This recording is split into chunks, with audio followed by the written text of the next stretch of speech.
Good evening, everyone. Hope everyone is doing fine. I see some friends here smiling away. Please remember to unmute yourself. My name is Julius Spain. I'm president of Arlington Branch NAACP, and welcome to our April 2022 general membership meeting, which we always open to the public. Everyone who registered, I think around 6:15, a copy of the agenda along with some of the relative documents were shared. So you should have that in advance. Throughout this meeting, we will share the documents again. So with that being said, we're going to open up with a word of prayer. Rosa Dunkley, please, if you can come off mute. Dear Heavenly Father, we come to thank you for another day, God. God, we thank you, Father God, for the air that we breathe. Father God, we just come, Father God, into this meeting, Father God. Let everything be done decent and in order. Father God, bless all of the presidents and the vice presidents, God. In Jesus' name we pray. Amen. Amen. Thank you. We're going to call for a suspension of rule. Not going to do a roll call. That takes a while. We will do a roll call we can validate roll call on the backside now. We can actually tell who joined. So the secretary has that ability. We're going to hold off on that. I will call for a move to suspend the normal order of business. So I'll accept any motion to suspend the rules. I move to suspend the normal order of business. Second. We're properly moved and second that we suspend the normal order of business. All in favor say aye. Aye. Aye. All opposed have the same right. Ayes have it, motion carried. Thank you. Roy, thank you, Sister Dunkley, as well for that wonderful prayer. And while we're at it, I will say, just for everyone on the call, our chair of special events, Mr. Marvin Nails, I will just say, please keep him in prayer. He's going through a few things right now, health-wise. We spoke over the weekend, so those of you, please keep him and his family lifted in prayer, okay? Mr. Mr. Roy Austin, we're gonna see if we can get someone has music in the background. Please mute yourselves. Thank you. We're gonna go with the financial report, Roy. Now, this financial report has not been approved yet by the executive committee because we won't meet until next week, but we will go ahead and share what you have with the general membership. All right, Roy. Okay. The financial report, the monthly financial report for March 2022.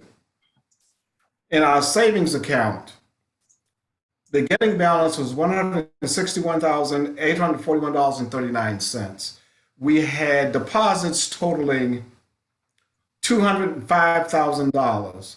$5,000 of that was forwarded to our checking account. The ending balance for our savings account, $361,841.39. In our checking account, the beginning balance was $21,108.69. Deposits totaled $5,655.30. Withdrawals, $3,320.03. Ending balance, $23,443.96. The total for both accounts for the month of March 2022, $385,285.35. That is the report. Okay. We're not going to take a motion on that because it needs to go before the executive committee, but thank you, Mr. Treasurer, for providing that report. Okay. All right, moving along with the agenda. So this now brings me to a time for a few remarks, and we're going to try to be on time here tonight, y'all. A lot ahead of schedule. So in my remarks, I'll start off by saying there's a few things. With Mr. Marvin Nails being out as our special events Freedom Fund banquet kind of coordinator for the short term, more information to follow, but keep in mind, the executive committee will be working on having a Freedom Fund banquet this year. Now, whether that's going to be in person or hybrid, that's to be determined and dependent upon the executive committee. What I would also ask, if you have an idea of guest speakers or anyone you think the NAACP will benefit from having at our event, that you submit those names to our branch so those names can be shared with our executive committee. Okay, we have time to do that. We're typically around October timeframe. We have our banquet. So again, Mr. Nels usually was going to run that for us this year. We've had some maybe going to be some delay there, but we'll find someone. I'll probably do my part helping out as president. But if you want to volunteer and serve on the Freedom Fund Banquet Committee, please submit your name to our secretary as well, so that can be shared with our executive committee. Again, we'll be looking for names of individuals who will serve as guest speakers. So if you're a member of this branch, please submit that to us. Also, another good note, our scholarship committee at our next meeting will be presenting to you, I believe, the names of our 2022 scholars. They've been hard at work, looking at the applications, reviewing applications. We had groups of members who have served as readers.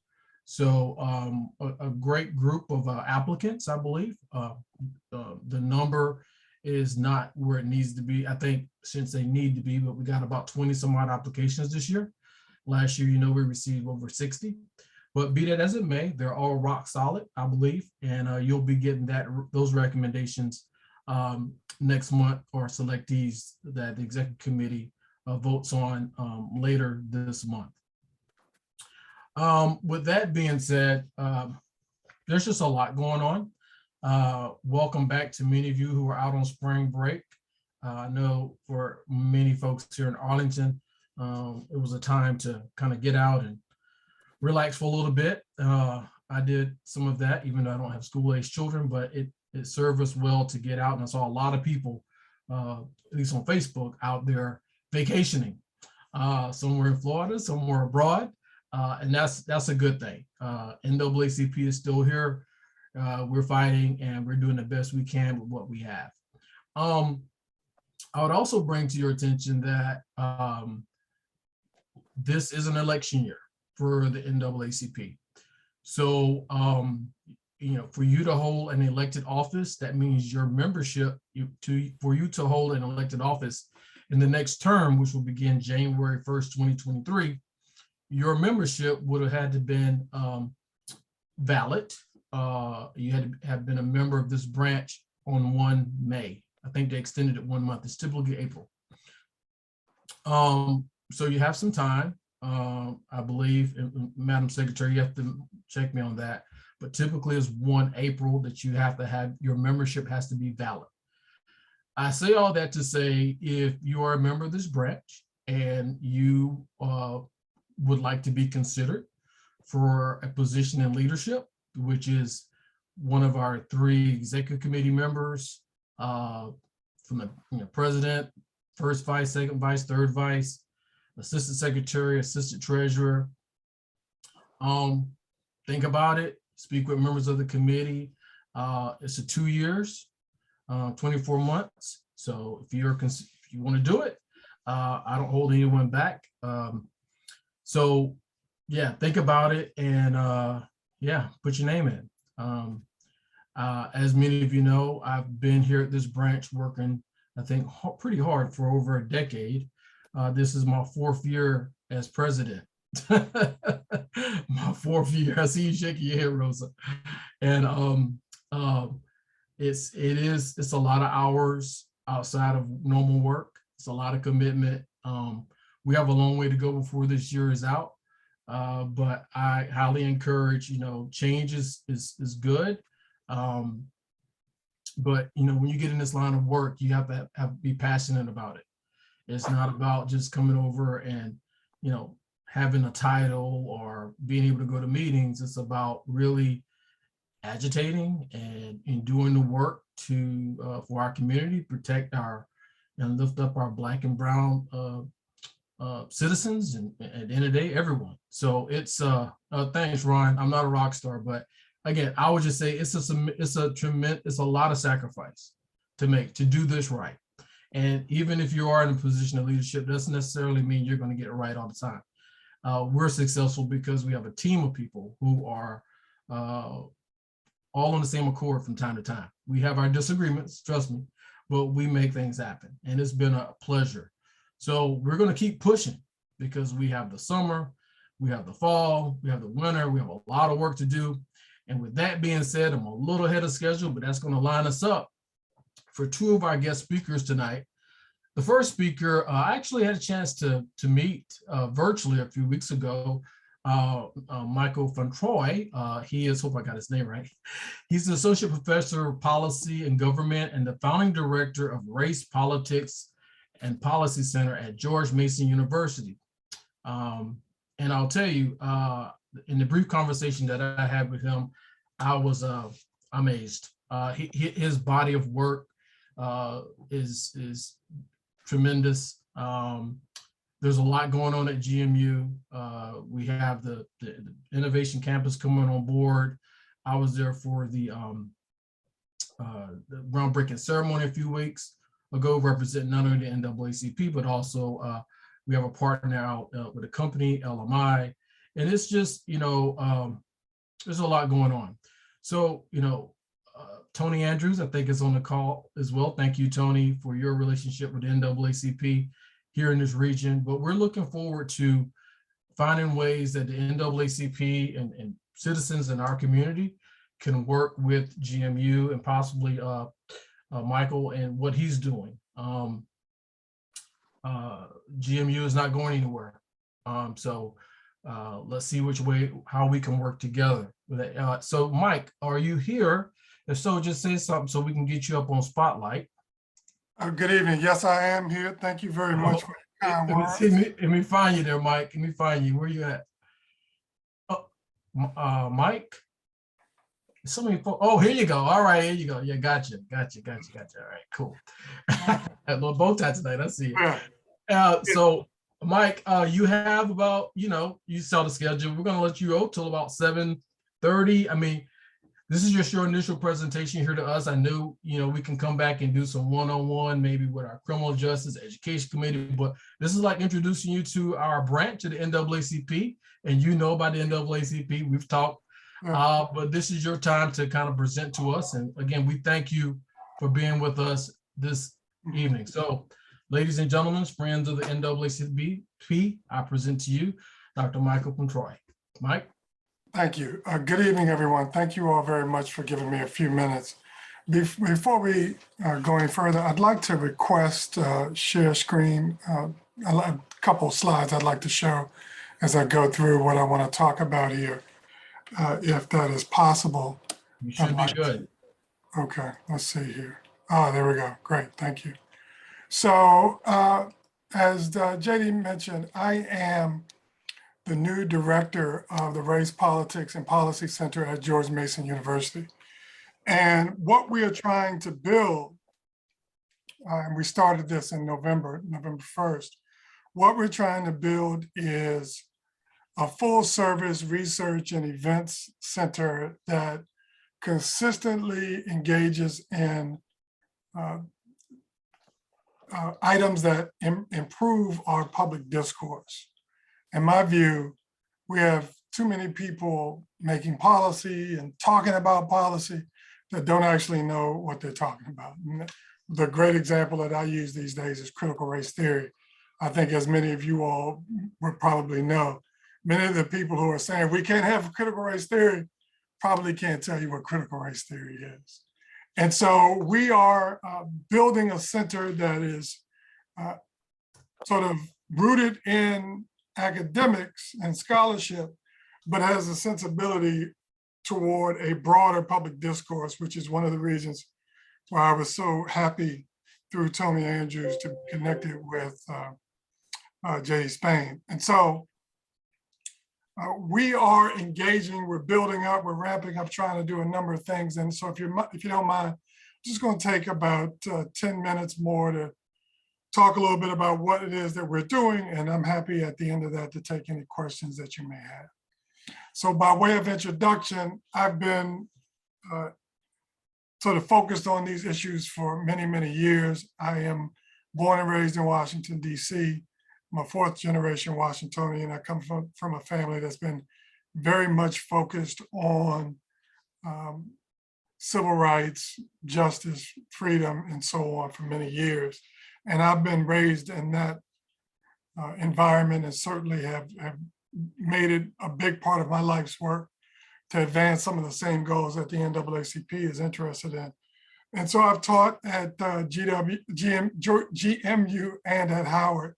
I joined the faculty at GMU this past August, and it's actually my second stint there, sandwiched around a stint for 8 years on the faculty in the political science department at Howard University. My primary areas of research and teaching include African-American politics and the presidency. And, I do a fair bit of television, radio, online, and other sort of broadcasting and broadly described sort of public intellectual work, trying to explain and get people to think about some of the things that are going on in our world. And I, again, come out of a research background. At the U.S. Commission on Civil Rights, I did research on voting rights and education policy. And at the Congressional Research Service, I worked on a research staff, providing research and consultation to members and committees of Congress on small business issues, District of Columbia issues, and also federalism questions. Hampton and Howard, I often get questions from people about graduating from both of those schools, and people always ask me, so which one is the real HU? And I sort of sidestepped that one by saying, you're asking me to choose between my two kids, and I'm not going to do that. So that's a bit about me. And so I just want to go back to the center. As you can see here, we have a broad goal. We want to become a major center, not just at the university, but more broadly, that helps to bring the community in the university together with the community outside the university to deal with and learn about and engage in dialogue around many of these questions at the intersection of race, politics, and public policy. I think if we can do that well, we can build an ecosystem that will be mutually beneficial for everyone. The public at large, so to speak, which is maybe looking for some more information that you might not be able to get from traditional media sources. And I want our students and our university community to be more closely engaged with organizations like the NAACP that's doing work on the ground to try to marry the theory that we teach in the classroom with the practice as it occurs in our communities at our grassroots. So my goal is that we become the biggest center of its kind in the country. And there are a number of these kinds of centers on campuses. Some of them do a pretty good job, but we want to aspire to be the best in the world and create a new generation of scholars who can go out and teach the ways in which race, politics, and policy intersect. We are operating in two different broad streams. One is event-based, and you can see the projects that we're doing here. We want to get involved in a variety of things that you can sort of see for yourself. But I want to focus on two things. First is the research. Public officials and organizational leaders, be they presidents or other executive committee members, or those who are working in organizations, are looking for reliable information to help them understand and explain issues. And so that's one of the things that we want to provide: digestible, fact-based information that can be utilized not just on campus, but off campus.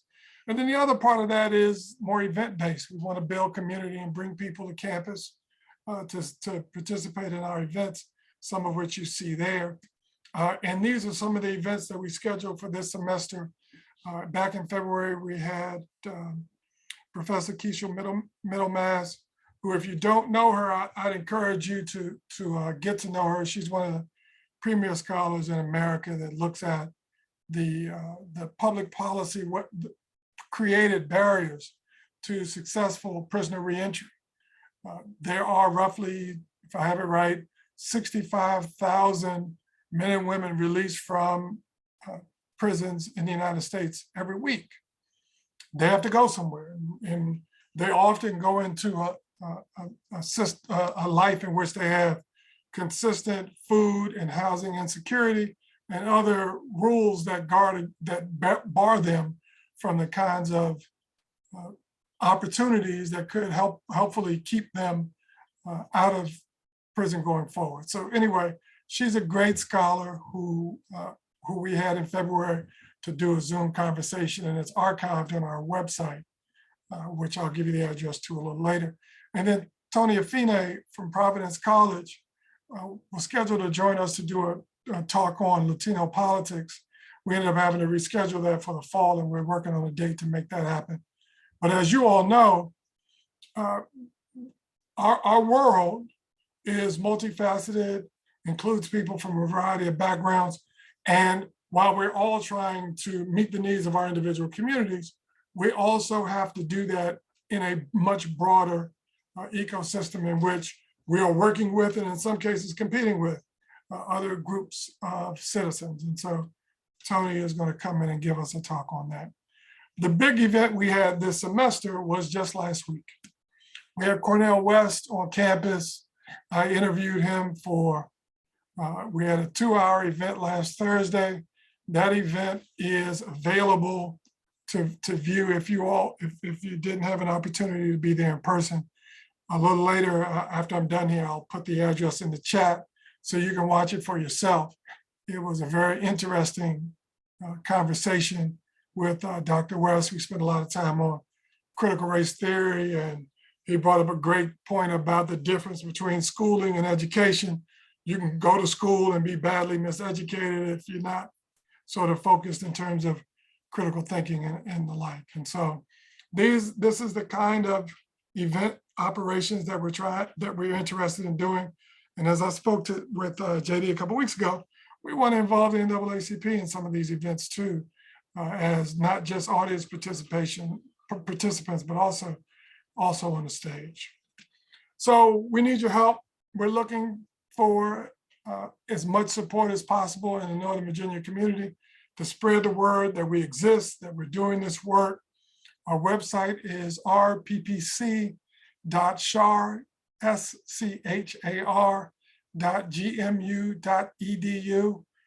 and you can learn a little more about what we have done in this short time and what we're planning to do going forward. And again, more ways in which you can get involved. You'll see a number 3 there for GMU students.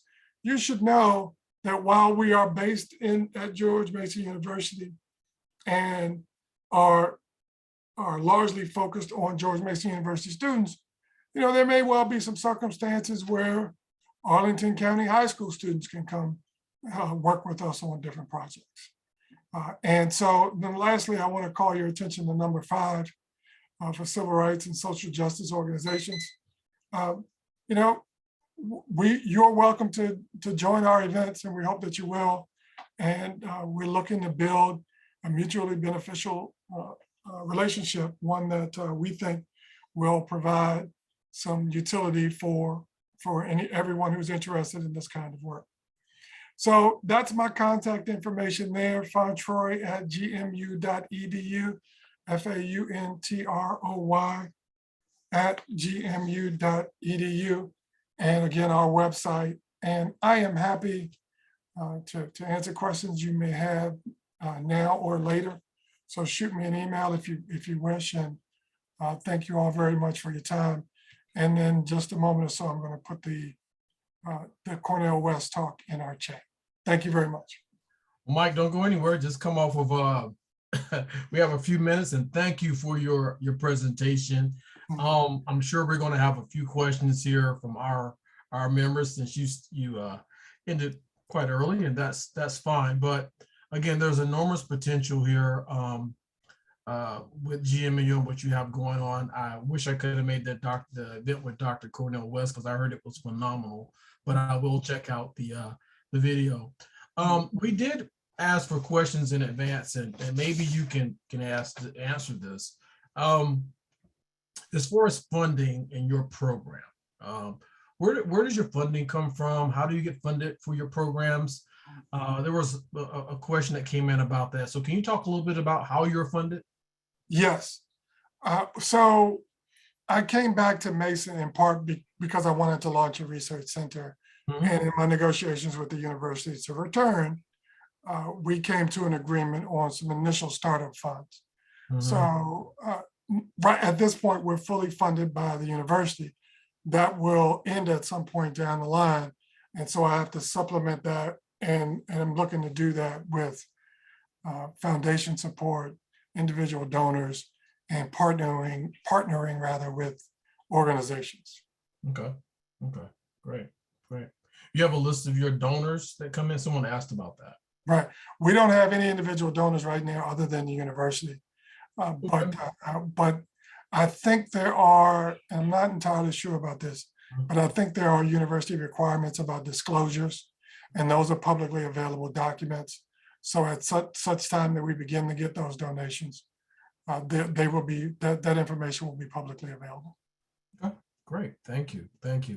All right, I'm going to open it up since we're a little ahead of time. We're ahead of time here. Are there any questions from our attendees tonight? If there's any questions, feel free to come off mute, and I'm sure Mike can answer the question for you. Any questions? I have a question. Who is that? It's Sharice Kearns, Okay. Second Vice President. Hi, Okay. everybody.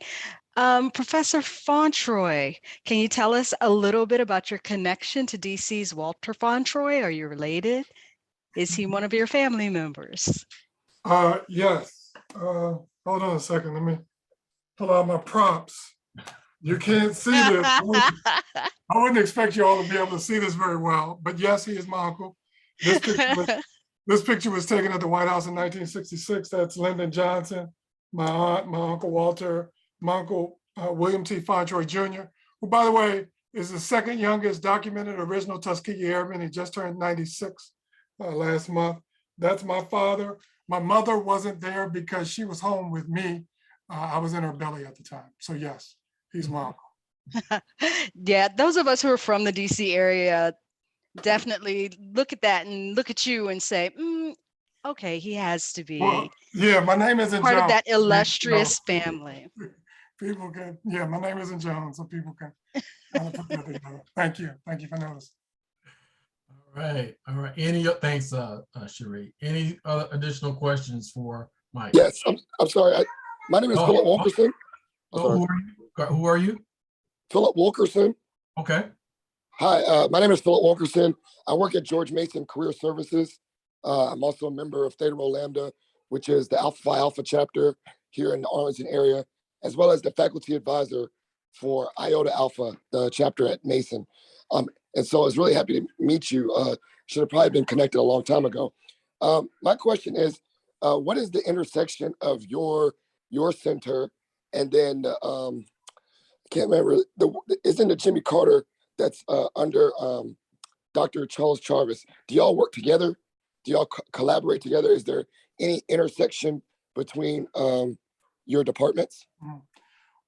So the Carter School, as you know, is in Arlington, literally right across the parking lot from where we are on Fairfax Drive. I don't know exactly what's going on over there. Again, I just arrived on campus and sort of hit the ground running, trying to get my own center in place. I do know a faculty member over there, and we have begun to talk about some ways in which we can collaborate. And so I'm assuming it's just a matter of time before that happens. And if there's a way for us to work together, I'm certainly willing to do it.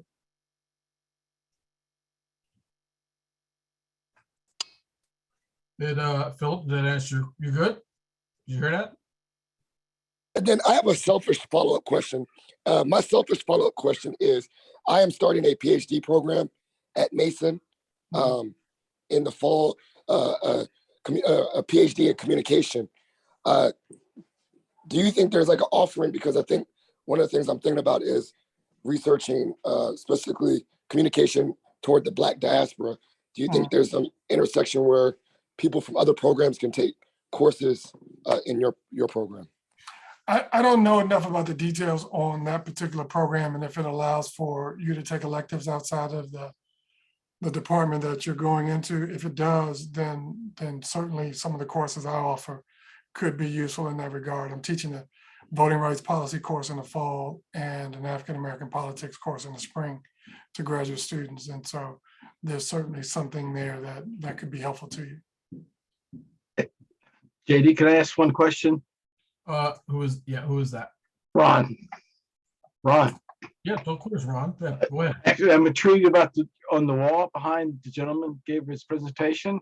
Are those collectibles? I'm a big Miles Davis fan, so are the autograph? After knowing who you're related to, they have to be something special.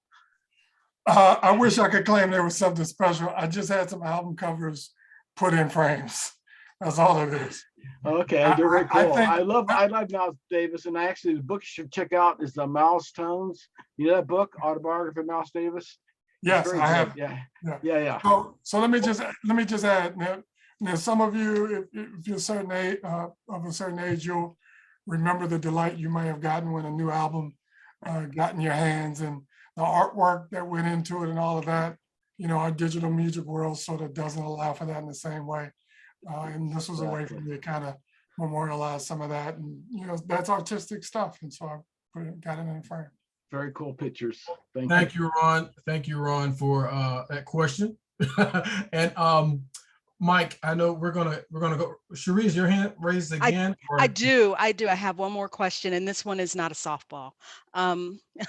This is one that has to do with education, our public school education here in the state, and some of the changes that are in the process of being made in terms of trying to reduce accessibility to history and attempting to close down very specific discussions. And Professor, I wanted to get in the couple of minutes that you have left, your take on those policies that are now coming out of the Youngkin administration and how you think those may impact Black children or children writ large. Right. So thank you for the question. Let me first, before I talk about Virginia, talk about sort of what's going on in Florida. I don't know if you all heard today, or maybe it was yesterday, there's some reporting coming out that the State Board of Education has banned dozens of math books because they claim, among other things, that the math books teach critical race theory. It's hard to not see that as really dangerous, right? In my view, and now I want to bring it back to Virginia, and this applies to everybody, all the states that are doing this, including Virginia. In my view, this is a way to prevent the teaching of certain truths in American history. And those truths aren't just about race, in my view. So we're gonna wake up one day and there's even a more degraded and irrational understanding of slavery and its impacts, Reconstruction, Jim Crow, segregation, so on and so forth. But there's also going to be even less understanding of other topics that are already badly taught. The Trail of Tears, Japanese internment, you know, and on and on and on. And while the target is critical race theory, which, by the way, is a legal construct that's been around for more than 40 years, that says that many of the problems that we have are sort of settled in our legal structure and need to be addressed and need to be, you know, spoken to honestly about that. So if we can't have conversations about what's true, then that means that what's false is going to prevail. And so I'm deeply worried about it. I hope that groups like the NAACP continue to push back against it, back at the local level and at the statewide level. There are members of the legislature that want to work with groups such as yours. And I hope you'll connect with them to help give them the space and the backbone and the support they need to move forward in that regard. So anyway, that's it, quick and dirty. We're at the end of my time, so I know we have to. Thank you, Mike, and we'll have you back. But this has been a great intro to not only what you do before our members here, and that where the opportunities may lie to be involved not only with NAACP but also at GMU. So if there's events going on, I know Tony will share with us, and we'll keep these lines of communication open, because I believe wholeheartedly, given what's going on right now, whether it's in Florida, Virginia, Arlington, we need to work together and make that happen. So thank you again for your attendance, Mike, and you please feel free to stick around, because we have someone, have your brother coming up here soon, Dr. Jason Ottley. Okay, thank you. I'd love to stay. I got to run. I got a parking stairs I got to deal with. But thank you all very, very much for your time. I appreciate it, and I'm looking forward to connecting again soon. Thank you. Hey, Mike, real quick before you leave, I Yes. just want you to know you have one of the Freedom Riders, Joan Muhammad, who's joining us today. I think she's ironing. Hi, Joan. From you probably heard her name. Joan is here. Thank you for being with us tonight. Again, thanks, Mike, and we'll chat with you soon. All right, y'all be good. Thank you. Bye. Also with us tonight, I just want to make sure I get this out of the way during the transition. We have a few elected members who have joined us tonight. Let me remove this spotlight. So I think I saw the Commonwealth Attorney here. Thank you. Yeah, thank you, Parissa. I think we saw Senator Favola. Thank you. Who am I missing? Anyone else? Okay, I think we're good. We're going to be on time here tonight. And again, such a great attendance. As I look down, 91 individuals decided to take time out of their Monday night post school spring break. And it's a pleasure to have you with us. So for the next, let me see what we have from 7:35 to around 7:40, the next 20 minutes or so, we have Dr. Jason Ott. Let me get you here, Jason. I think I see you. Let me spotlight you for everybody. Secretary had reached out to me a little earlier. Jason was like, I don't know if Jason's coming because he ain't registered yet. I say, Jason better show up here tonight. Nah, it's all good. As many of you know, Jason took over as the head of diversity, equity, all things included there at APS about 6 months ago. Jason's also been working in the community with many stakeholders, to include the NAACP and our education committee. So we've been talking for a while, and thought it was important for Jason to come in and just give us an update about what he's been able to accomplish and what they're working on at APS. Jason, I will tell you in advance, we got a whole bunch of questions for you that got submitted on our portal. I don't think you're gonna be able to get through these tonight, but it's a whole bunch of them. But anyway, Jason, thank you for being here with us. Thank you for wearing that t-shirt, Black Colleges Matter, HBCUs, that's what we're talking about. So without further ado, I'm gonna turn it over to you for your presentation, conversation with us, all right? I appreciate it, JD. All right, Good evening, everybody. Great to see you all. Those in the chat, I see some of my fraternity brothers, ice cold fraternity brothers in the chat. Great to see you all as well. It's just like a Kappa to run. I know that Dr. Fauntroy said he had other things to do, and I know this is Kane in the background. But that's atypical of Kappas. Good to be in the house tonight. I do have just a short presentation that I want to kind of share with you all this evening. And then I do want to enlist some of the questions that JD said that you all have for me. It certainly has been a very good time to be in education, number one, but also an even better time to be in education because of all of the diversity, equity, inclusion conversations and controversies that we have been privy to if we're watching the news, reading the newspaper, or have these conversations at work. And it is probably reminiscent of some of the years that some of you all have experienced on the call tonight during the civil rights movement, the civil rights era. I was not part of the time, but in our real history books, the history books that tell everything, I am reminded that history repeats itself. And so here we are in 2022, and we are still battling and still traversing through some of the things that we have dealt with 50 years ago. Have things changed? Absolutely. Have things gotten better? Absolutely. But can there be room for much more? Yes, there can be. And so tonight, I just want to talk a little bit about one particular lens. I'm going to share my screen, JD, and if you can't see it, please let me know. Yeah, go ahead. Okay.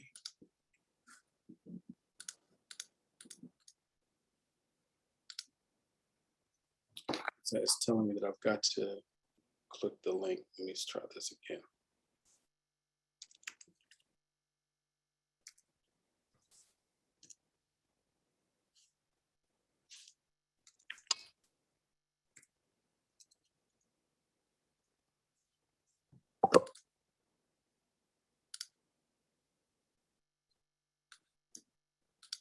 Okay, let's see what lets me share. Oh, there it is. Perfect.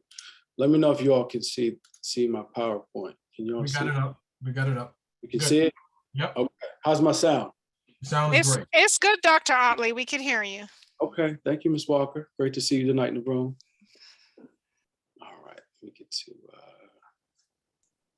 slide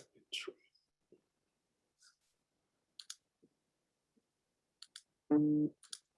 I was trying to play it slide by slide, but I'll just walk through it this way. This thought, this notion that DEI is a one size fits all. I've been doing this particular work on this journey in education over 20 years, specific to diversity, equity, inclusion. For the last 15 years, I've worked in this space before it was called DEI. It actually was multicultural education. And some of you probably remember those days. Some of you also remember the days of No Child Left Behind and how that policy did not help Black and Brown students as it was supposed to. So I've been in the trenches with this work for quite some time. And one of the themes that comes out of this work that I've found is DEI is not a one size fits all. I've worked with 14 different school districts over the last 8 years, some large, some small, some rural, and some urban and suburban. And one of the themes that I've found is there has been this attempt to provide services or trainings or workshops around the same things for all schools. Every school wants to do a cultural competency training, implicit bias training. Are those trainings important? Absolutely. But unless we know what the data says for that particular school district, then we really don't know if we're really moving the needle or not. We really don't know how much progress that we're making. So I really wanted to kind of highlight this picture in the beginning of this short conversation with you all tonight to really remind for some, and then also share with others, that there is not a one size fits all to diversity, equity, inclusion. It is very intuitive of what the county and the school district, the makeup, the demographic, some of the patterns, some of the cultural hierarchies and traditions and norms. Those things are so important to know first before developing professional learning sessions or workshops that will help to move the needle. I pulled some of the information a couple of weeks ago from the Northern Virginia region dashboard, and I'm pulling this information to tell a story. There's several stories that I'd love to share. JD, I don't have enough time to share all the stories that are in my head, but I'll just share this one particular snapshot, and hopefully this will generate some discussion tonight. Northern Virginia localities are home to some of the most highly educated residents in the nation. Now, maybe you knew this already because many of you are Arlingtonians or many of you are from Northern Virginia. I'm a DC kid, Washingtonian. I grew up in the early 80s when DC was the murder capital of the world. So we did not go to Northern Virginia really much for anything. And so we knew then, even as kids, that Virginia is where the money was. And Virginia also had the residents who were the most educated. So this hasn't really changed here as we look at this snapshot in 2019. The high education level of the region's citizens creates this strong, flourishing community. Notice here, the statistic shows that the population age 25 or more holding a bachelor's or higher degree. Look at this, y'all, 60%, which is nearly double the United States overall. And I'm going somewhere with this story. A couple other slides shows that the educational attainment from a 2016-2020 snapshot. Notice where Arlington is. Arlington is ranked number 2 of all of the counties in the state of Virginia. In this next slide, you'll see comparatively to the United States, and then also the state of Virginia, Arlington is actually not number 2, but number 1 as it relates to educational attainment for districts that are 65,000 residents or more. When we look at the graduate or professional degree shared, and Dr. Fauntroy was on earlier representing one of our most esteemed institutions of higher education in Virginia, we see again, Arlington ranks number 1 when it comes to graduate or professional degrees shared for populations in the nation that are 65,000 or more. It ranks number 1 in Virginia, but it ranks in the top 20. Where in the top 20 does it rank in the US? It's in the top 10. So Arlington, Virginia has a really, really cream of the crop when it comes to residents who are highly educated. I shared this story before I go in to talk about some of the work that I'm doing in the office to really paint this picture that if we have one of the most educated states and educated counties in the nation, and we still struggle in areas of disproportionality and achievement opportunities and achievement gaps for students of color, why is that? Now, I know you probably wrote that down on one of your questions to ask me tonight, but this is one of the most educated groups that I've probably had a chance to work with over the last 8 years. So that's the question that I want you to also reflect on and to think about.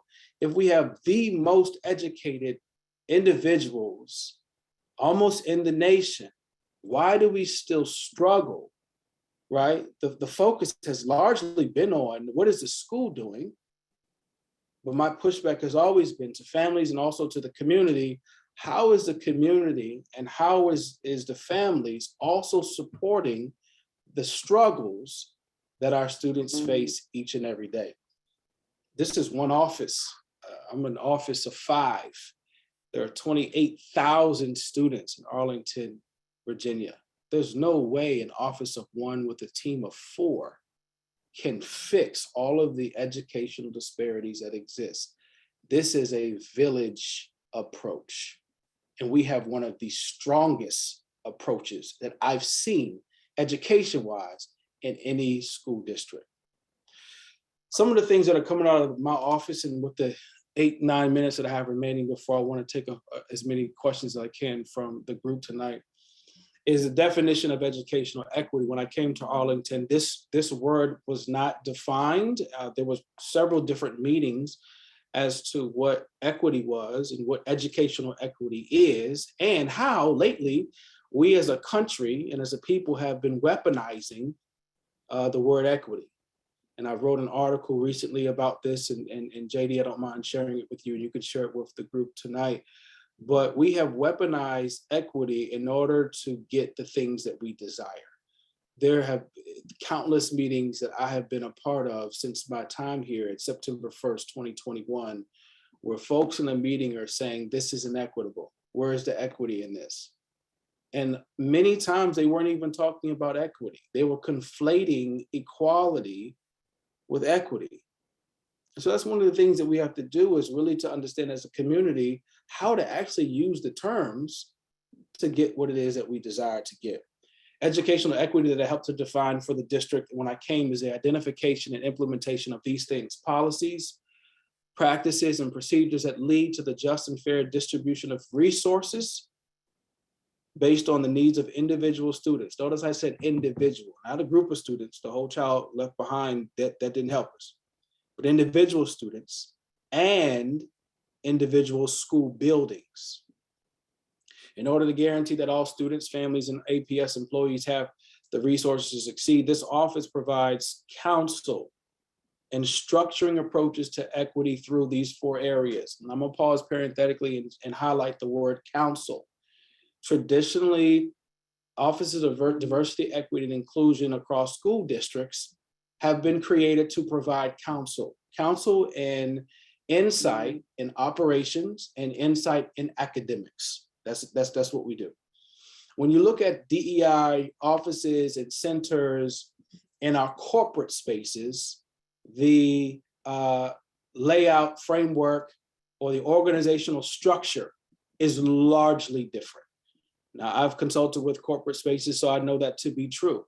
I know that oftentimes in corporate spaces, there is more power and influence and accountability from the Office of Diversity, Equity, and Inclusion. But how we've created this in school systems is to provide structure operationally and academically. So here are the areas that I have provided some wise counsel just in the 6.5 months that I've been here. And a few of these pieces I'm going to also highlight that I'm working on currently as we move into school year 22-23. So some of the structural approaches you saw here, the 4 areas. Let me go back really quick. Governance is one. Educational equity practices, workforce equity practices, and operational equity practices, right, are the 4 components of how we are looking to tie equity throughout all of our decisions, all of our beliefs, all of our systems, all of our practices, all of our hierarchies. So the first being governance of equity policy, implementation procedures. Those who have been on the NAACP membership longer than 2020 know that in August of 2020, APS passed the first equity policy A-30. When that was passed, the policy implementation procedures was supposed to follow, however, it didn't. And so one of the first assignments that I received when I got here on September 1st was to create the equity policy implementation procedures for that particular policy. Now, this has been a year-long approach because it had to go through 15 different advisory groups. The NAACP had a chance to review it, and it's gone through 14 other advisory groups, also some folks here in APS, our policy review team, our school board. And so this is going to be done in June of 2022, but it is a plan that identifies the actors or the names or the positions, the titles, if you will, the actions and the desired results that tie to the broad statement of goals, okay? So you're curious about what the equity policy looks like. It's equity policy A-30. That was adopted August 2020, well before I got here. What I've worked on this year is what are the governance for those particular broad statement of goals, okay? The second governance piece that's come out of this office that will be done in June is the equity dashboard. It's a public data dashboard that demonstrates APS's commitment to transparency and accountability to equitable results. And so this dashboard, this particular dashboard in June will highlight 2 areas, the student and staff demographics. So we're looking at the disaggregation of teachers and staff by race and by gender, right? One of the things that we know is the recruitment, hiring, and retention of staff of color, particularly Black staff here at APS, is dismal. And so to provide transparency and accountability is one of the reasons why we're going to highlight that. And this office is working very closely with human resources to look at what is our reach. If we're having a hard time in bringing in staff of color, particularly Black staff, Black teachers, and not just Black staff, because if you look at our food services and our janitorial services and our bus services, they're largely comprised of Black and brown staff, right? But why do our teachers not reflect what our students look like in the classroom? And why do our administrators not reflect the students that are in those classrooms as well?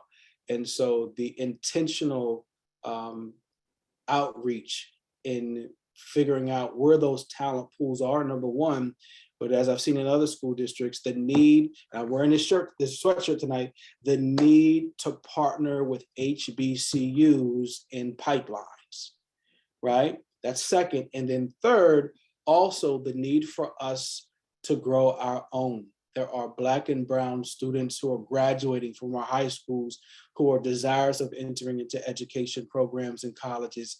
And how I've seen it done in other school districts is the ability to pay for those students to attend an institution of higher education, to receive a degree, and to come back to the county and teach.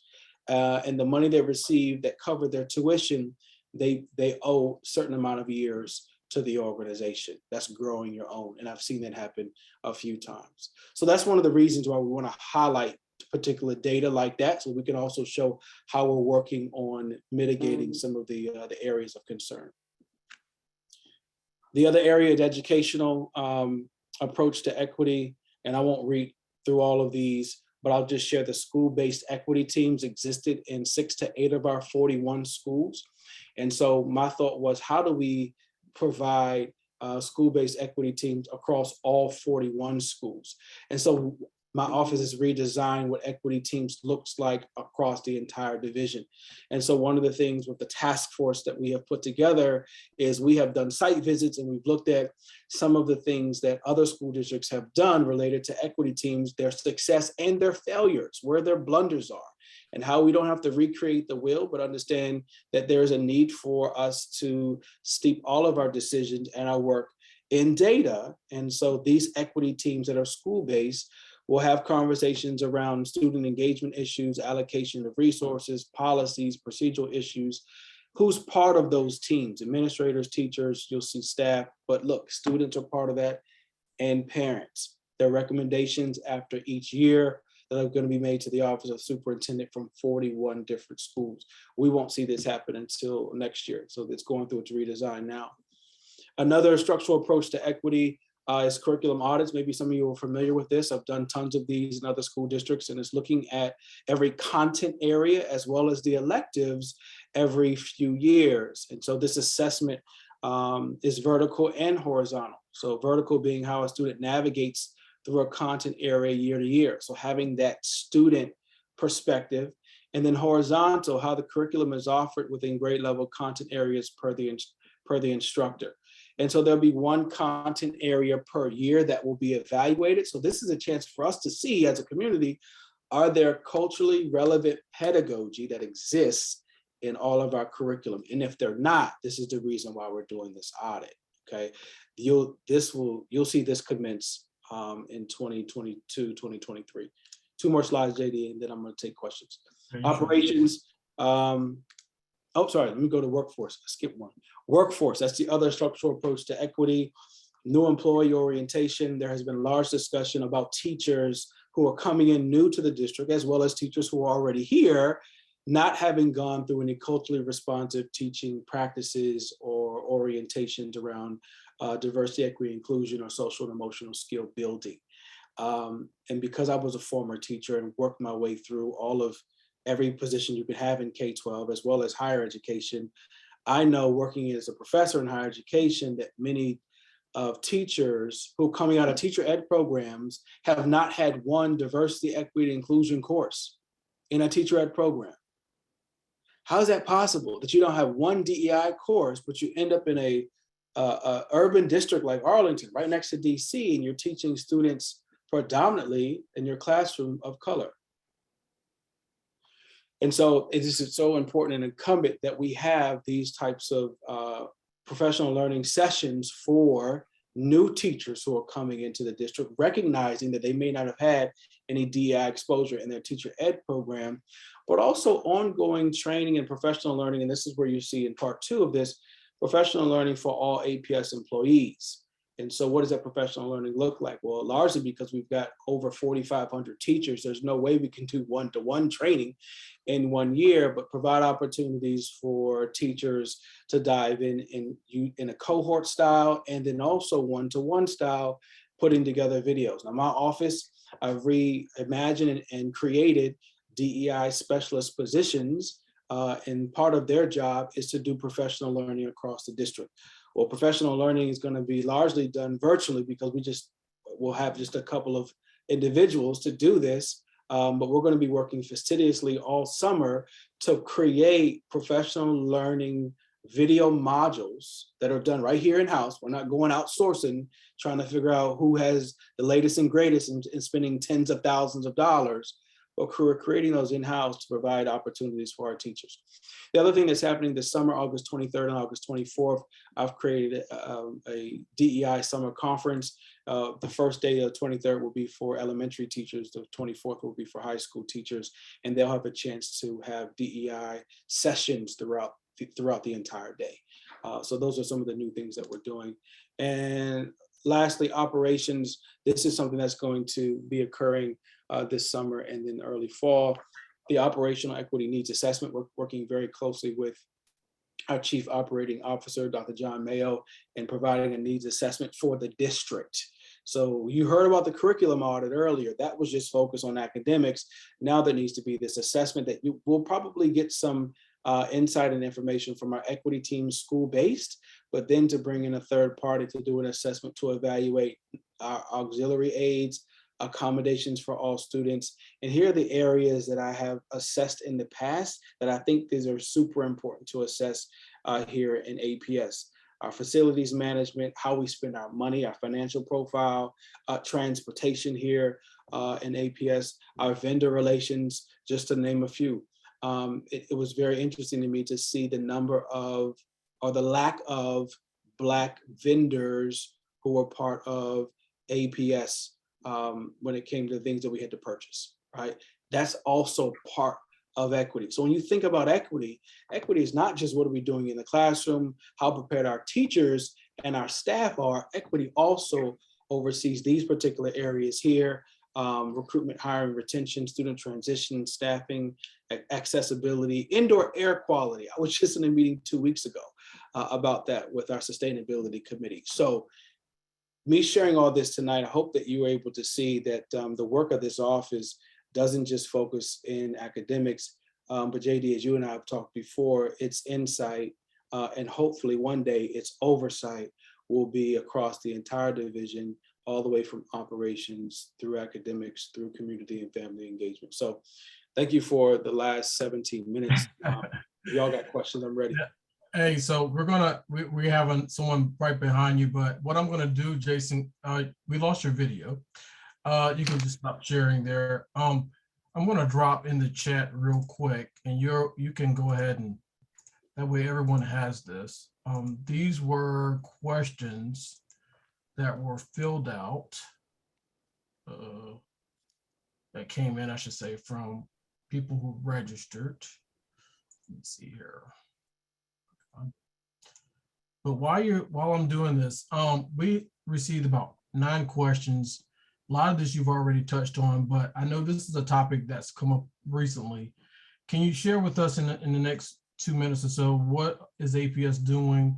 Just your evaluation on restorative justice and education. What is the outlook? And just talk to the community here about what we can expect, partnership and restorative justice. How does that look all around? Yeah, I saw Kamiko on the line. Kamiko, good to see you. I know that she works very closely with that particular work. And so I think that restorative justice is what I've seen in APS, JD. There have been a few folks here that actually are certified here in the county, but they have done most of that work largely in their schools. There has not been this approach to the entire district or the entire division. And that's what's needed, right? So now, JD, you're talking about putting a system in place. And I think that's one of the things that we lack in APS. We lack systems that can really help us to move the needle faster. We have systems, we need new systems or better systems to really move the work much quicker. So I think that to your point about restorative justice, restorative practices, it needs to be a holistic approach. We just can't have a few teachers who are in schools and certified to do that and do it well in those schools and not have that across all 41 schools. I think there has been a need for funding for that. That's certainly not free. And we don't have enough staff members who are certified to do it full time, because it's a full-time job. You can't pull a teacher and have them half the day try to run restorative circles in a school It's more than that. It's a full-time job. So I think that once monies is allocated and set aside for restorative justice, I think then we need to really look at a system in place that really holds us accountable to making sure that our disciplinary problems that we have here in Arlington, especially disproportionate numbers. We see most of our SPED students and most of our Black and Brown students are disciplined at higher numbers than other students. How do we see that number come down? I think it's really the reentry and all the principles that restorative justice preaches. Hey, real quick, I'm gonna squeeze out 2 more questions, and this is gonna come from, okay, Tia and Adam, make them brief, and then we're gonna have to go to our next presenter. So Tia, just briefly your question, and then Adam. Yeah, absolutely. So I actually joined the NAACP Arlington branch because I'm an Arlington teacher, in particular, virtual learning program teacher, where it was recently just paused by the superintendent and disproportionately affects students that are special education, Black and Brown students.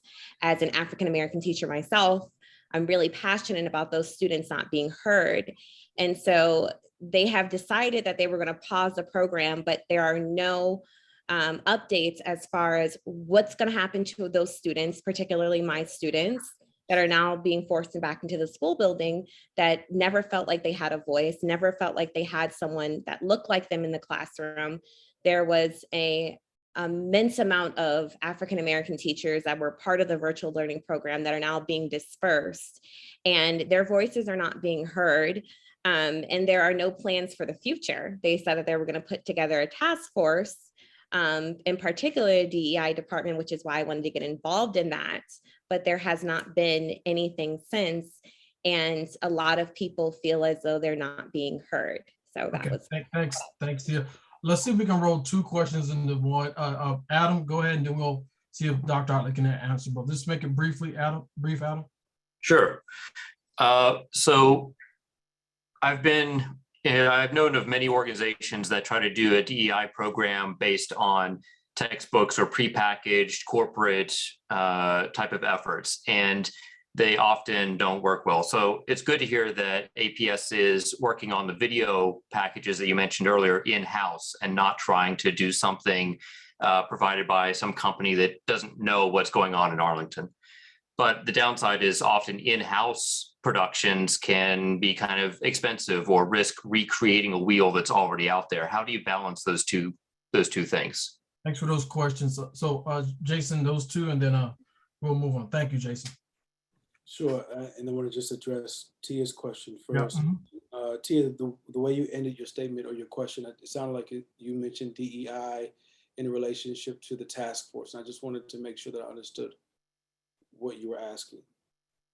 So we were told that they would allow for the Department of Diversity and Inclusion to be a part of the task force, since it includes so many students of color and so many students from different backgrounds and ethnicities and environments, but the task force has not been created. And this task force was supposed to help bring back the VLP program where these students are in high numbers, but there hasn't been anything. So I was just curious to see if anything has been done or if they're in the works of that. Oh, okay, I'm understanding. Thanks, Tia, for your question. Yes, they're in the works. That's coming out of the Office of School Support, as well as the Office of Academics. They're putting together a task force for VLP. And so DEI will sit on that task force, but there has not been a set date, Tia, as to when that will commence. Okay. Adam, your question about in-house production and not recreating the wheel, I think you answered actually part of your question when you said that most of these third parties don't understand the plights of Arlington. And so that's the reason for the in-house production, if you will. The cost compared to bringing a third party in is minimal. It's minuscule. But one of the things that we're doing out of my office is understanding what the professional learning needs are of our staff members. And we do that by collecting data. Too many of these external third-party organizations, they never collect data. They just go into an organization, they recreate 5 to 7 different professional learning sessions that have worked well in other counties, right? And then they give you an evaluation at the end. What we're doing here in Arlington is we're actually taking inventory as to what professional learning sessions are needed. And one way we do that is understanding what are the things that our staff have already experienced. Some of them have gone through deep equity. Some of them have gone through courageous conversations. Some of them have gone through Joe Feldman's book, Grading for Equity. And so when I look at some of the exposure that Arlington has, it's much higher than some of the exposure I've seen in other counties. So to bring them a professional learning series that is somewhat watered down is really not the answer. We need to really meet teachers and administrators where they are. And the only way to do that is to collect data on the front end, which we're doing this summer. And we're going to roll out this professional learning series in the fall. Jason, thank you very much. These questions I did share with everyone in the chat that came in on our Zoom link. What I'll do is we'll get those over to you, and then you can send them back to us through our education committee or something. And just so we'll get them back to the individuals that at least asked questions. I know you couldn't get it all done tonight, but really appreciate you coming out. First 6 months, know you have a long way to go. We'll stay in contact with you, and if you need anything, you know how to reach us, right? Yeah, no, it's been a pleasure, JD. I do hope that I get a chance to come back and be part of the group. This next time I'll come and listen. You guys feel me. Please do. All right. Enjoy the rest of your evening, Jason. Thanks for being with us. Thanks, Dr. Ottley. All right. Thank you. Okay. Next we have Arlington County Vision Zero. Who's here representing Vision Zero tonight? Hi, I'm Christine Baker with Arlington. Hey, oh, there you are. All right, good. Let me get you spotlighted here. Is your team with you, or you're the only one here tonight? It's just me tonight, so thanks for having me. Yeah, so thanks for reaching out to us about a month ago, and we all met to talk about Arlington County Vision Zero. Many folks don't, we would love to get a copy of that slide, by the way, so we can share with all the attendees tonight. But we're a little bit behind schedule, but we're going to go all in and let you get started. Okay, Christine? All right. Can you see the presentation, or do you see anything weird? Yes, we can see it. Okay, awesome. So thank you so much for having me tonight. I'm here from Arlington County, and I'm here to talk about transportation safety. So, we'll go through quickly what Vision Zero is, what our safety action plan looks like, and then we'll dive into the equity analysis that we've done around transportation safety, and end up wanting to learn a little bit more about your experiences. So Vision Zero is a kind of where public safety meets transportation safety. And we are focused on reducing traffic crashes, especially severe and fatal crashes. And so this concept originated in Sweden in the 1990s. And it was just a unique and nuanced way of looking at safety, because traditionally, transportation professionals look at transportation safety and think, traffic deaths just happen, it's inevitable. We rely on people to act perfectly 100% of the time. We think about preventing traffic crashes and think that it's tied to these large, very expensive infrastructure improvements. And then this Vision Zero approach takes a different view, where we think, well, traffic deaths are actually preventable. And in fact, they shouldn't happen at all. And human failing is part of the approach. So if we can design a system that is more lenient to human failing, to human error, and kind of reduces the, if we make a system that makes it, more intuitive, easier for people to use, we can reduce crashes. And we're really focused on preventing those fatal and severe crashes that can really drastically alter somebody's life. And this is through a systems-based approach too. So we are focused on using data-driven techniques to be able to understand what our biggest challenges are, and then proactively address safety through that approach. So we're really trying to let the data drive, and that brings equity into the story, because Traditionally, we hear about safety issues, we respond, but we don't always hear from the same people, especially not some areas or populations that may be, disproportionately affected by traffic crashes, because data, especially at the national level, shows that people of different ages, races, ethnicities, and abilities, can be disproportionately affected by traffic crashes. So when we take a safe systems approach, look at systemic safety issues, we can really make a difference for everybody and make sure that the system's safe for all people of ages and abilities. And then also, we're not saying we need to spend tons of money on different infrastructure. We can do temporary based things. We can do pilot projects. We can get stuff on the ground quickly to improve safety without having to spend a ton of money or, wait many years before something is, actually built in the ground to improve safety. So this approach really, caught traction. Places throughout the entire world have adopted Vision Zero, and you can see about 60 places within the US have adopted Vision Zero, including Arlington. So in 2019, the county board adopted a resolution committing to Vision Zero. And then in May 2021, we adopted a 5-year action plan. And so that action plan looked specifically at, what are our specific needs? What are our transportation goals? We helped work with the community to identify goals and then a list of action items to achieve them over time. So this is really a plan to track our progress, to report what we're doing to improve safety, and also just a way to collaborate across different departments, across the community, with different partners to enhance safety. And our target year is to get to 0 transportation related fatalities or serious injuries by 2030. And we see about 4 fatalities, 5 fatalities a year on average, and about 50 to 60 severe crashes that don't result in death, but a severe injury every year. So that's kind of our baseline, and we're trying to get everything down to 0. Our program goals are on this slide. We're hoping that our program is multimodal, encourage safe transportation no matter how people decide to get around, whether it's driving, biking, walking, scooting, motorcycling.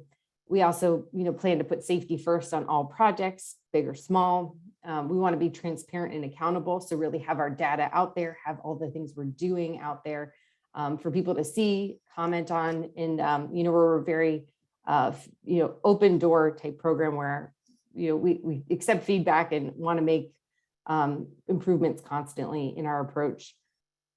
It's a data-driven program. So as I mentioned, always working from the data angle to prioritize our safety needs, to be collaborative and equitable. So making sure that our safety investments are equitable across the community, and we really address, key problems primarily. So what does Vision Zero actually look like? You probably see it every day if you travel in Arlington. And here are some examples, just intersections that kind of better integrate pedestrians and bicycles. You've seen bus only lanes, or maybe some improved bus stops to help people access transit. It could look like complete streets where we've reallocated some of the road space to other users to enhance safety for people who are walking or biking or taking scooters or other things. It could also look like education programs, collaboration with service providers, crossing enhancements, speed control. We're really trying to work on the automated side of that. And then also like accessibility improvements, signage and warning. So this is just kind of helping to make it a little more tangible, since transportation safety can look different, especially because we're trying to do a lot of engagement, a lot of education. But you can see it every day on the streets, the little changes we're trying to make to improve safety. So looking at the action plan, it's a large set of different action items. And the one that I really want to highlight tonight is the equity analysis that we've engaged in so far.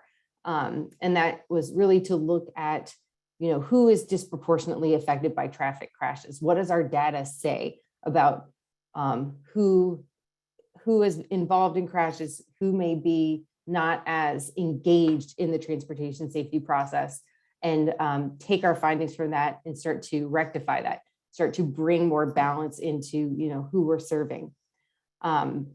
So one piece of this was looking at hospital data, because we primarily work off police records, which have all sorts of information about every crash, but it doesn't include race and ethnicity. So we partnered with the Virginia Hospital's Trauma Center to get transportation-related injury records. And that allowed us to do a deep dive into the race and ethnicity of the people who are getting hurt on our transportation system. So it's not the full sample, but it's a small subset, which is actually pretty substantial, and has been really enlightening for us to learn a little bit more. And some of the key findings were that people identifying as Black or another race were disproportionately injured in vehicle crashes, and people identifying as Black were disproportionately involved in severe and very severe injury crashes. So I'll show that in a little more detail on the next couple slides. This area in red is just gives you a benchmark of what the population breakdown looks like in Arlington, as well as the Washington metropolitan region.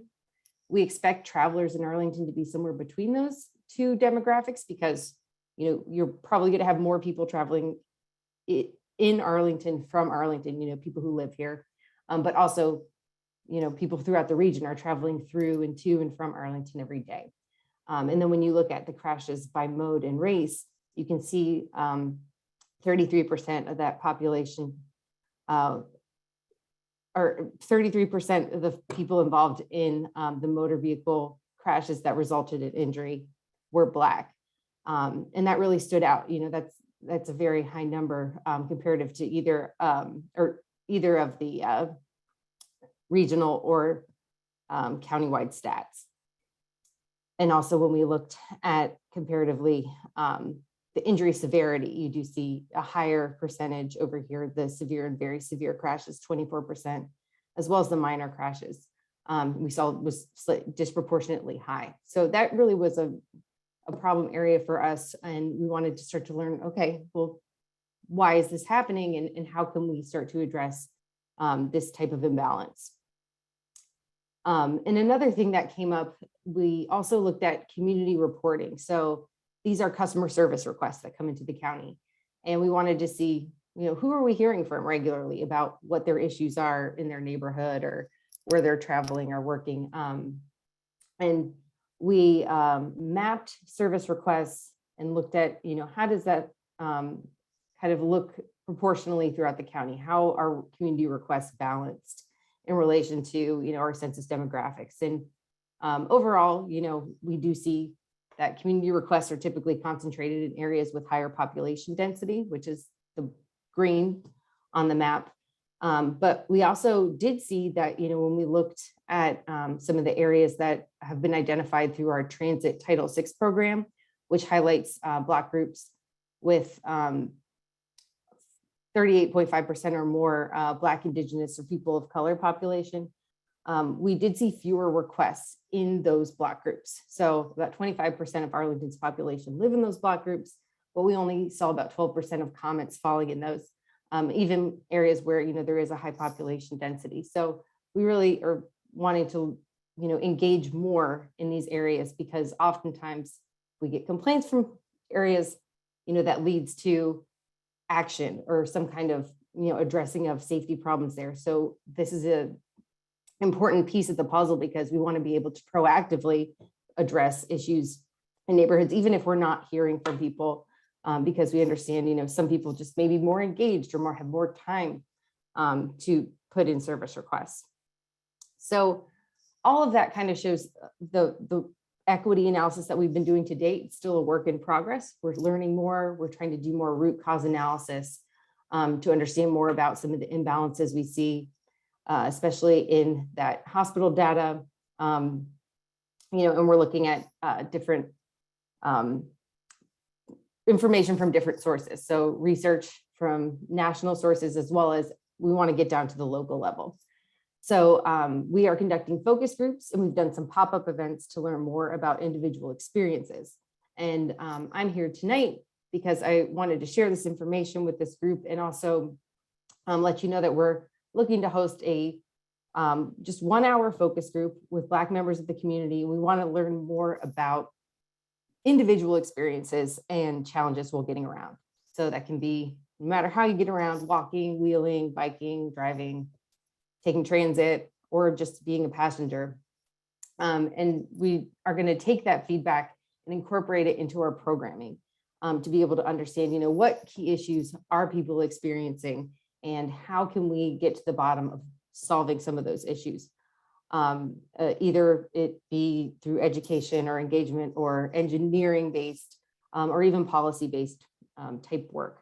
So the date or time is still to be determined. Once we get a group of folks who are interested in joining the conversation, we will send out a scheduling poll to figure out a time and date that works best for the group.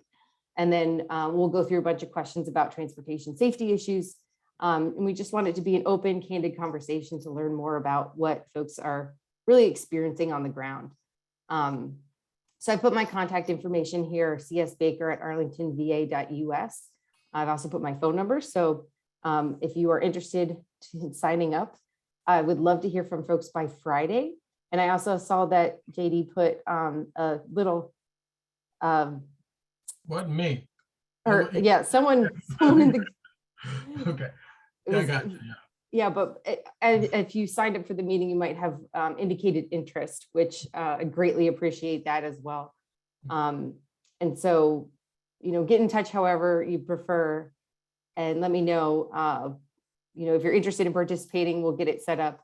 And if you can't find time for a focus group, I'm still very happy to have a conversation. So you can email me, call me, and we can discuss in more detail kind of what your thoughts are on safe transportation. And it's really just about getting perspective and individual experiences.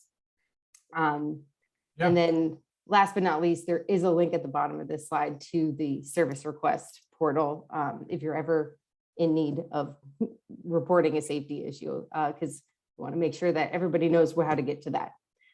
So that was what all I had, and I appreciate the time. Yeah, Christine, we did have two questions in here. We had two questions that actually came in advance. What we plan to do is that those names of individuals that offered to volunteer for the focus group, we would share their information with you because they said they would like to participate. So I think there was almost 130 people registered. I saw on a list this afternoon a good number of individuals who said, yeah, they would like to participate. So there's two questions in the chat, but I want to ask one of the questions that came in on Zoom when they registered. The question was, how do you achieve your goal without increasing police encounters? Which studies show are more problematic for people of color? So again, how do you achieve your goal without increasing police encounters, which studies show are more problematic for people of color? Great question. We are really focused on automated enforcement. We work hand in hand with the police with Arlington Police, and are just totally focused on automated enforcement from here. I know we are not doing any enforcement details, especially not tied to this program. And we have initiated speed cameras, which I think will be coming to Arlington probably early next year. And we've expanded the red light camera program. So we're really trying to reduce any type of interaction that the police have with people to do traffic enforcement. So that is our goal. And we are continuing to push forward on that because we know that is an absolutely critical issue that we need to advance. All right, the next two questions, they're both in the chat, but I'll go ahead and read them. One's from Carolyn Kane, next is from our second VP. First question is, how much, if any, of these injuries and fatalities occurred on 395 or other non-county owned roads? I don't know the exact number because we don't have the best location data for the hospital data, but it's not a huge percentage. Actually, we do get oftentimes those really larger scale crashes on the highways end up going to Innova or GW. And so the data that we have is from Virginia Hospital Center, which typically has the more local roads. And we're working on collaborating with the other hospitals to get a more complete data set. But right now, the only one that's willing to share with us has been Virginia Hospital Center. So that's what we're working from. Yeah, and there's a question, the second one dealing with was the category of Black African American disaggregated. There are several Black ethnic groups here in Arlington, and I'll also add on that outside of, Black groups, we're in Arab American History Month, right? I know a lot of Arab Americans, for whatever reasons, are noted as white, and there's a big conversation going on in that community right now about having their own designation, right? Middle Eastern, North African. There's a lot of writings on that documented by the census, but to the question at hand here, Latinos as well. Can you answer the second question here? You have any thoughts on that? So we use the classifications that were provided by the Virginia Hospital Center, which was Black or African American. And we also looked at ethnicity separately, but there weren't as clearly defined disproportions in the ethnicity category. So that's why we reported solely on race. All right. Well, thanks, Christine. What we'll do is please share the slide with us. We will give those names to you, and thank you for coming out tonight and presenting. Again, thank you on behalf of our members, and we look forward to working with you here soon. Again, I think you have a few names that want to participate in the focus group, okay? Thank you so much. Appreciate it. Have a care. great night. All right, Rosa, Pastor Davis had to step away. I think she's gone for tonight, but she sent a message to me. I'll spot. I'm here. Oh, you're back. Yes. Well, you trying to play old Matrix Jedi mind trick with me there, Pastor. All right, where you at? Let me see. Pastor Davis. Good evening, everyone. Miss Rosa and I are doing this together tonight. Go ahead. All right. On behalf of the Religious Affairs Committee, just an update of the things we've been doing.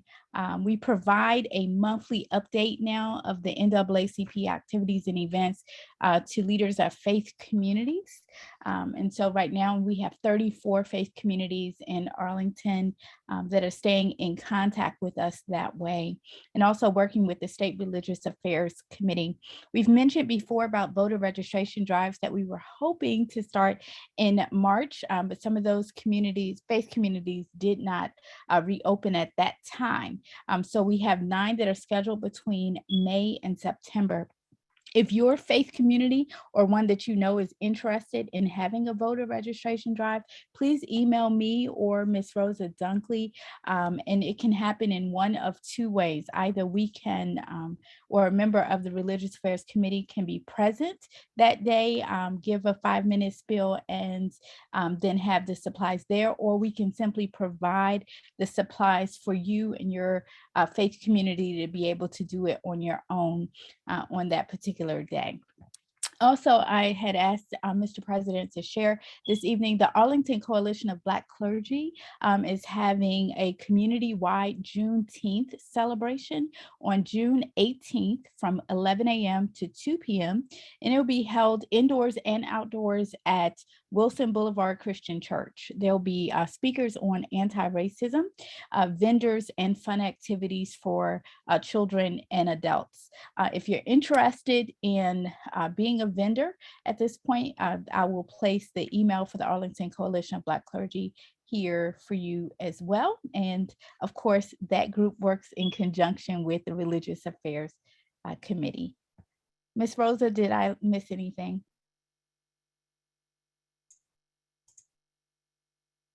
No, you didn't.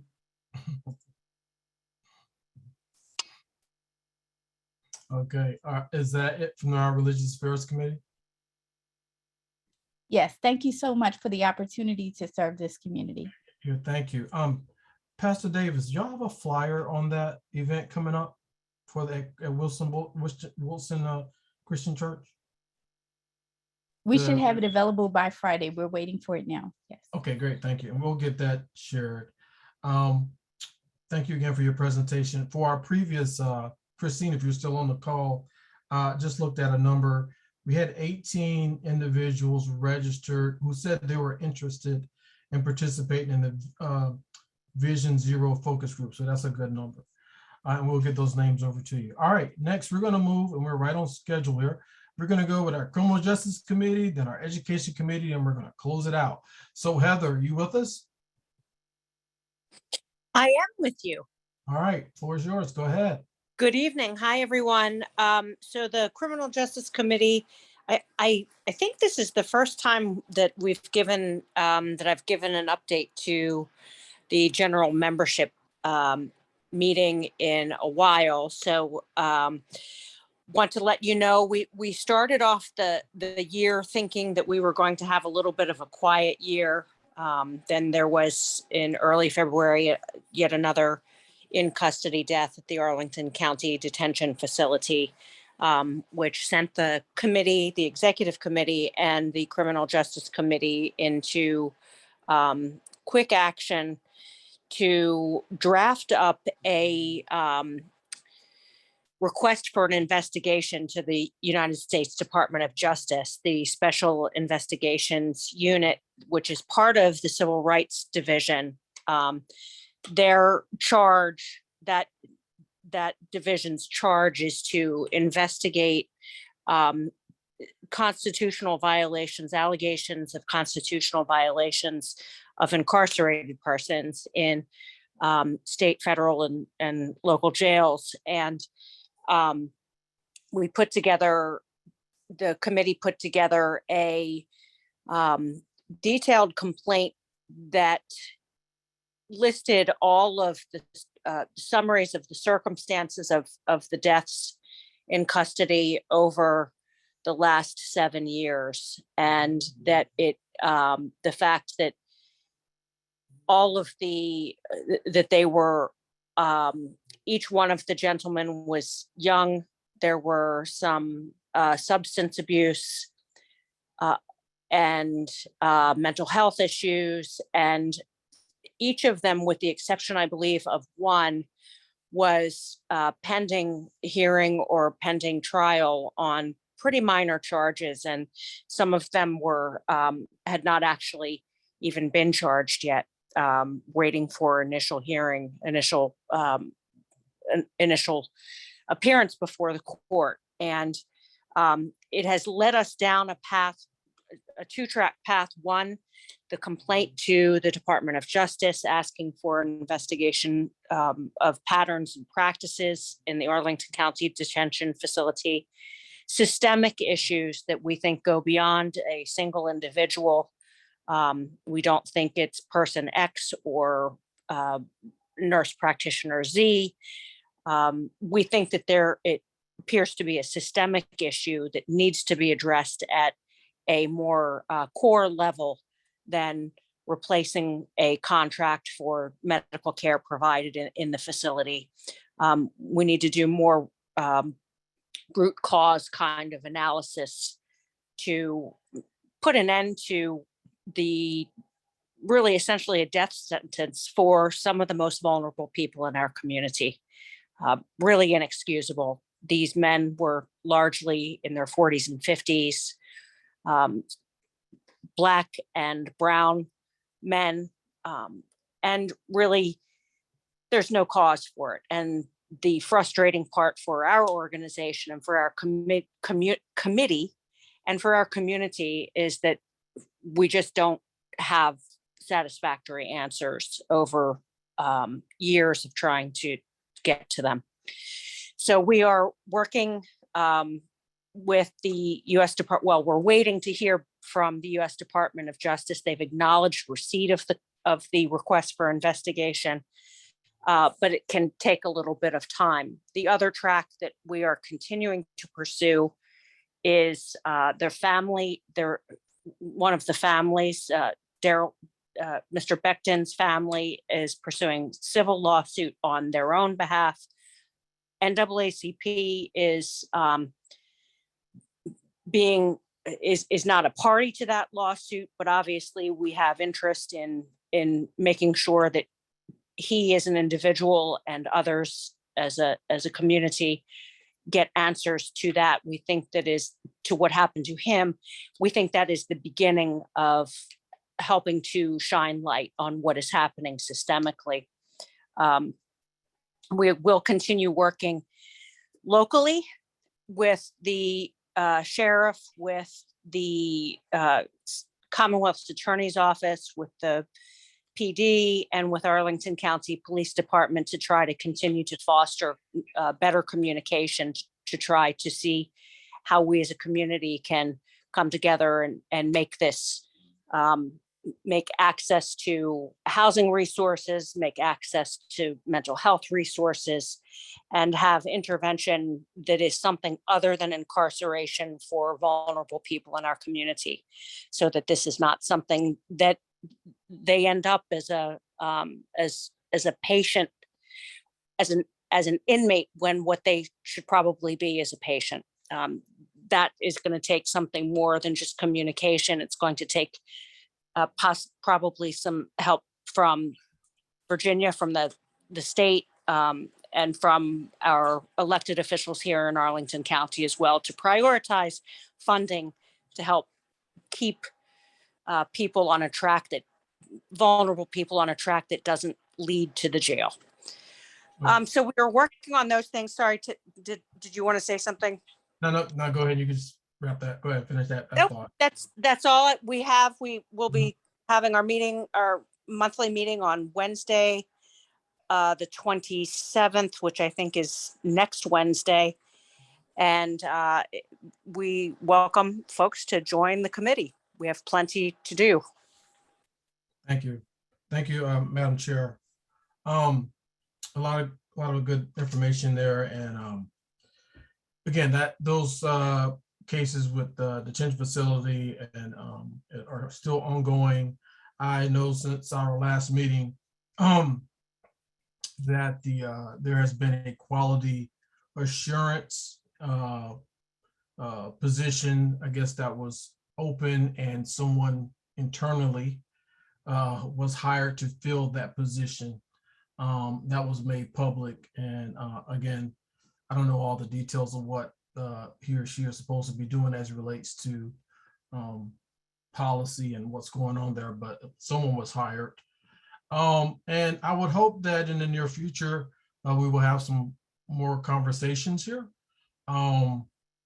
Hopefully we'll have someone on in a meeting or two from the county, an elected official, to talk more about these cases, and perhaps different ways, different means that we can work together to ensure that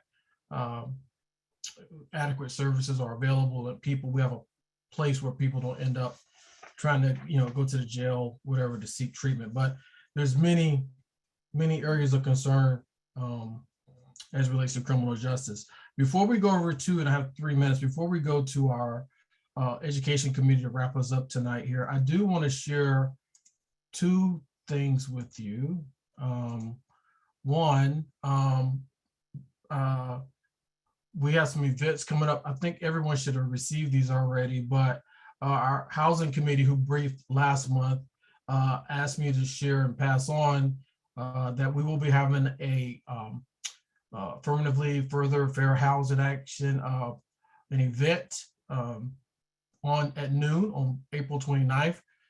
If you received this document, you should be able to register here on the link below. And our political action committee briefed last month. We got our committees briefing every other month now, since there's so many.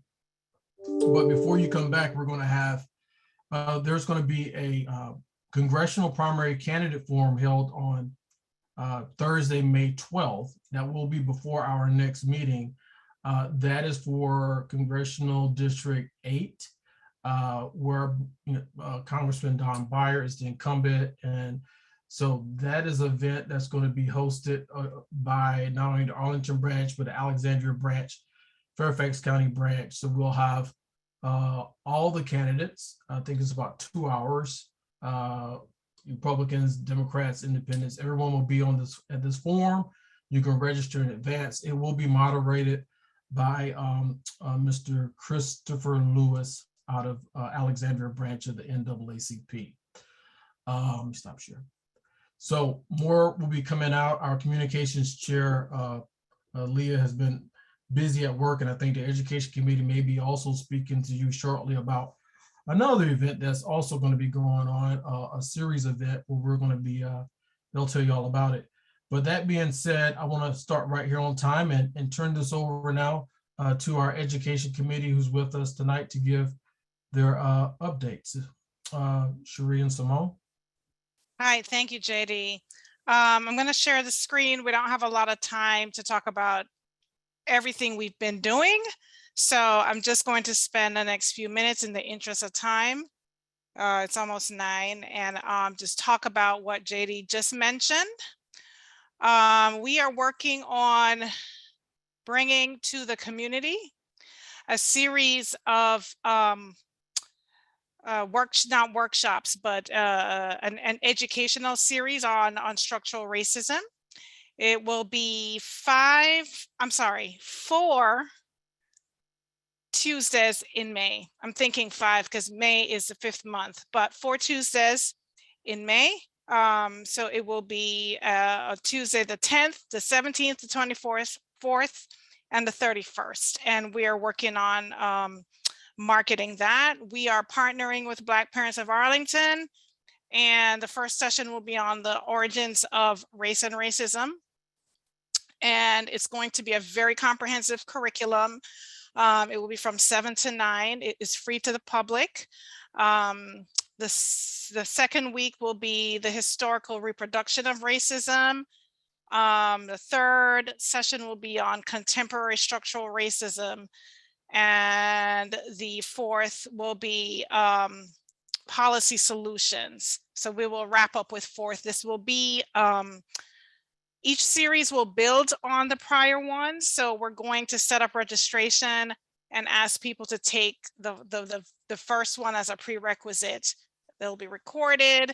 You will get the slides, you will get the recording, you will get an outline. This is like almost like a college seminar level that we are bringing to the community, and it will be presented by Io Magwood of Uprooting Inequity LLC. We feel that the time is ripe to bring to the community the truth of our histories from 1619 all the way to present day. If we don't know our history, then we are destined to repeat it. And we don't know where we're going if we don't know where we are coming from. And so we are pushing back against this governor and the ban on inclusive history. And we are going to bring this information to our community. We have seen that our community is hungry for this information, and we're going to encourage high school students, middle school students to also participate. And so that's what we've been working on these last couple of weeks, and look forward to that. And we will share more with you guys on what the Ed Committee is doing at another time. So be on the lookout. Thank you so much. Sharice, did you want to add anything quickly? Yes, just very quickly, we are very excited about this this learning series, and we think that since here in Arlington we've started out, we have done a lot of work on having courageous conversations that dealt with individual bias and how we recognize it and how it functions in our society. This takes it into a deeper level, and this deepens and expands understanding of how racism functions both in our community here in Arlington and in our nation and across the world. So we are really hoping to have a very broad group of people to engage this. I think it's appropriate for law enforcement, for educators, for people who work in the courts. I think this is great, especially for children, as kids are probably now starting to ask more and more very tough questions about what they're seeing in the world. And I think a lot of parents, particularly white parents, may have some problems with explaining and being able to access some of like primary source materials to help kids to understand what's happening. So we are really hoping that everyone will come out and take advantage of this. These are courses that if you took them at George Mason or you took them at Howard, you would pay several $1,000s for each individual course. And this is something that we're putting on because we value education, and we value true history, and we value giving as broad-based an understanding of the evolution of our country as possible. So we really hope that you guys will come out. I don't think there's anything else that's going on. We had Dr. Ottley here. We work really closely with him, so we are very excited about the work that he's doing. And we don't really have much time to go into anything else. So maybe one day JD will give us like 30 minutes to actually talk to our members about what's going on in the Ed Committee. And until then, you guys can reach out to us through email if you want to learn more, or give us a call. You know.